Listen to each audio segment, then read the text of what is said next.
Imagine you're doing 200 miles an hour down a straightaway, and suddenly your car starts bouncing violently, like it's on a pogo stick. That's porpoising, and it's one of the most frustrating puzzles in modern Formula One. These cars generate so much downforce, they're practically glued to the tarmac. But push the physics too far, and they oscillate in a wild, uncontrollable dance. Today, we're diving into the engineering arms race to tame the bounce without losing an ounce of speed. But here's the thing. Porpoising doesn't just feel terrible for the driver, it's costing teams championship points. When a car bounces violently down the straight, the suspension loses contact with the road, downforce disappears, and suddenly you're slower than your competitors who've sorted the problem. Mercedes learned this the hard way in 2022, when their W13 suffered severe porpoising that left Lewis Hamilton battered and frustrated. Red Bull, meanwhile, had cracked the code early, and that stability advantage translated directly into wins and a championship. The teams that understand porpoising, that can find the sweet spot between maximum downforce and stability, they're the ones lighting up the timing screens. So this isn't just an academic engineering problem. It's the difference between standing on the podium and watching from the garage. Let's rewind for a moment and understand what's actually happening underneath these machines. Imagine a car as a surfer riding an invisible wave of air. That's ground effect, and it's extraordinary. When you drop a car close to the ground, the air underneath gets squeezed and accelerates, creating lower pressure beneath the chassis than above it. And that pressure difference sucks the car down onto the asphalt with incredible force. On a modern F1 car, that's hundreds of kilograms of downforce that glue the rubber to the road and let the driver corner at absolutely insane speeds. But here's where the physics gets rebellious. That downforce isn't stable. As the car sinks lower, the airflow gaps tighten even more. Downforce climbs higher, and the suspension compresses harder. It's like pushing a beach ball underwater. The deeper you push, the more it wants to spring back. Eventually, the suspension reaches its limit and suddenly bounces back up violently. The instant it rises, that air gap beneath opens. Downforce evaporates, and without the downward force holding it steady, the car's weight crashes it back down again. Up, down, a vicious oscillation that repeats dozens of times per lap. That's porpoising, and the faster you go, the more aggressively it happens. Now picture this from the driver's seat. You're rocketing down a straight at 300 kilometers per hour, while the car jerks up and down like a mechanical bull. Your spine takes a pounding, your vision blurs, and here's the critical part. Every time the car bounces, you're losing precious downforce, losing grip, losing confidence in braking zones and corners. The ride is brutal. But the performance cost is what really matters. When a car porpoises severely, the suspension is out of control. It's not working with the aero package, it's fighting against it. Teams spend millions developing suspensions that find a harmony between being stiff enough to manage downforce and soft enough to absorb bumps and absorb the oscillations before they spiral into porpoising. Think of it like tuning a guitar string. Too loose and it won't hold pitch. Too tight and it breaks under tension. There's a precise sweet spot where everything resonates perfectly together.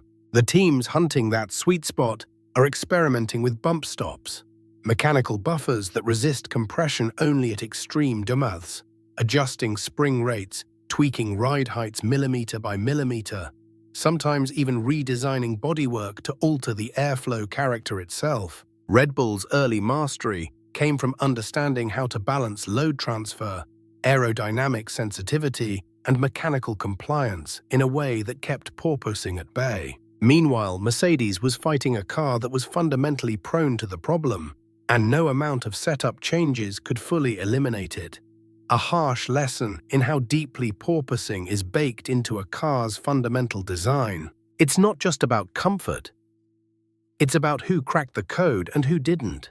The 2022 season became the ultimate laboratory for porpoising, and it wasn't pretty to watch. Lewis Hamilton and Mercedes arrived at Silverstone in July struggling with a car that bounced relentlessly down every straight, losing tenths to rivals who'd solved the puzzle. By mid-season, Hamilton was visibly uncomfortable.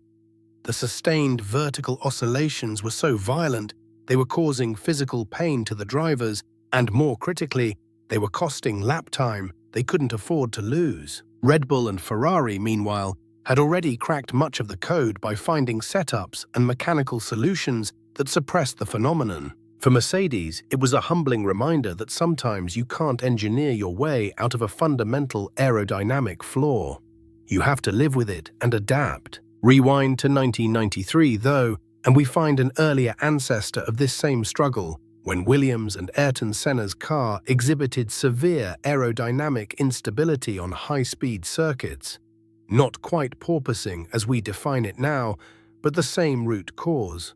Ground effect cars operating on the knife's edge between maximum downforce and structural chaos. Fast forward to the hybrid turbo era, and Mercedes itself had largely tamed these demons under the 2014-2021 regulations, which allowed for softer, more compliant suspensions and stricter control of aerodynamic vulnerability. Then 2022 arrived with new technical rules designed to promote closer racing and reduce downforce.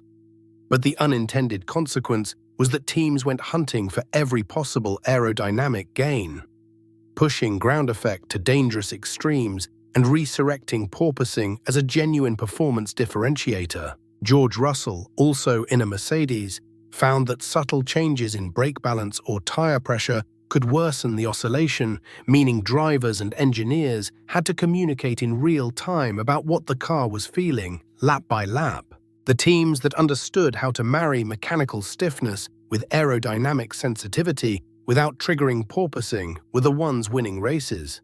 And the ones learning the hardest lessons were paying for every position they lost to the bounce. By season's end, Mercedes had made progress through development, but they'd already conceded crucial championship points to rivals who'd invested in the right suspension philosophy from the start. It's a perfect case study in how physics doesn't care about tradition or reputation. It only rewards those who understand the true nature of the problem. Now, here's a thought experiment that really illustrates just how unforgiving this engineering puzzle is. Imagine if the 2022 regulations had stayed exactly the same, but instead of pushing ground effect to the limit, every team had voluntarily adopted a softer suspension setup from day one, the kind that prioritizes mechanical compliance over aerodynamic extremes. On paper, they'd lose downforce and straight-line speed compared to their porpoising-prone rivals, at least in the early races, but they'd also buy themselves immunity from the oscillations, the tire degradation spikes, and the unpredictable handling swings that plagued the porpoisers through the season. The question becomes, would that conservative approach have actually cost them more in the championship than the teams that gambled on ground effect and lost races trying to solve porpoising mid-season? The data suggests probably not, but no team was willing to take that bet, because the potential gain of even a tenth of a second per lap was too tempting to ignore. And that's the paradox of modern motorsport. The physics offers you a choice between stability and raw speed, but the competitive environment forces you to chase the speed, even when the bounce might be the faster path to oblivion. So let's lock in the three big takeaways. First, porpoising isn't a bug, it's the physics of ground effect pushing harder than the suspension can handle. Second, teams don't have one magic fix. They're juggling springs, ride height, fuel load, and aerodynamic balance in real time, trading downforce for stability lap after lap. And third, the real winner wasn't the team that cured porpoising fastest. It was the team that accepted the trade-offs and stopped chasing perfection. Now, there's a ton more to explore in modern F1 engineering. Brake-by-wire systems, active aerodynamics, tire warm-up strategies, the list goes on. Which one should we tackle next? Drop a comment below and let us know what engineering rabbit hole you want to go down with us. And if you enjoyed unpacking the physics behind the headlines, hit subscribe so you don't miss the next deep dive into what really makes these cars go fast.